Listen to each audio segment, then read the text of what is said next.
Hello everybody, welcome to today's short video lesson on rates of change. With the help of our friend Bob here, we are going to explore rates of change and some interpretation tools we can use to understand some concepts that will be very important in your math and science courses at high school next year. Now, I've hoped that by drawing in the sun here, we can shed a little light on this matter.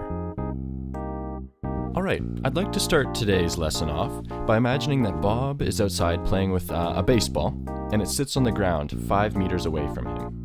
Now, if the ball doesn't move and nor does Bob, then they will just stay 5 meters away from each other for all of time. It's at this point I'd like to introduce a new tool for us to use.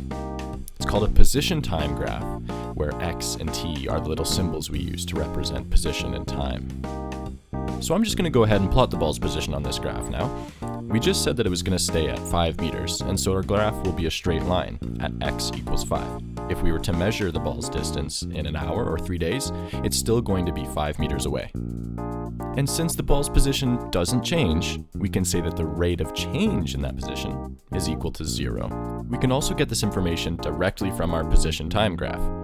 Because the position is a horizontal straight line, we can say that the rate of change is 0. And this is true for any straight horizontal line on any position time graph. Alright, now let's move on to our next example. In this example, the baseball is going to be rolling away from Bob, so maybe he's kicked it or something and it's rolling through the grass. If you were to take pictures at different moments in time, each picture would show the ball getting further and further away. So the position is changing as time is changing. There's going to be a rate of change here. As I'm drawing it out here, I want you to be thinking about what the position time graph might look like. So as time is changing, so is the position. And we're going to see in just a minute here how the rate of change in position is the speed of the ball, and we can use the letter V to represent speed. Alright, with our position time graph in place, we can begin to plot these snapshots in time we took earlier. Now the ball started out at Bob's foot when he kicked it, so at time equals 0, position x equals 0.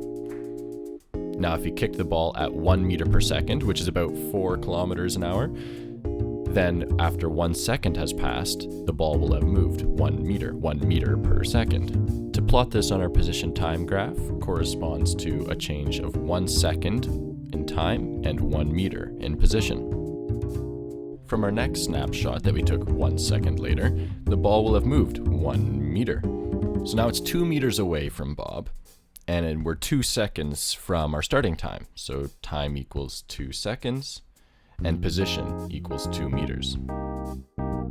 At this point, I hope you can start to see the pattern a little bit better.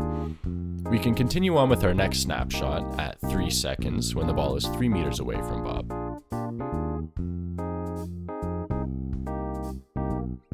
So we can plot that on our position time graph at time equals 3 seconds and position equals 3 meters. I'm running out of space a little bit here, so I'm going to redraw our axes a little bit. Get that position X in there.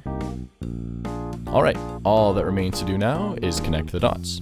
Because our ball doesn't just teleport from 1 meter away to 2 meters away like our snapshots would have us believe. No, it had to roll all the way in between too. And we want our position time graph to be reflective of that. Now remember when I said that the speed of the ball was the rate of change in position? Okay, so if we didn't already know that the ball was traveling at 1 meter per second, I'm going to show you how we could have figured that out from a position time graph. To interpret our position time graph, all we have to do is look at the jumps between points in both position and time. So you can see that between points we move 1 meter, but we also go forward in time 1 second, and so the rate of change is 1 meter per second.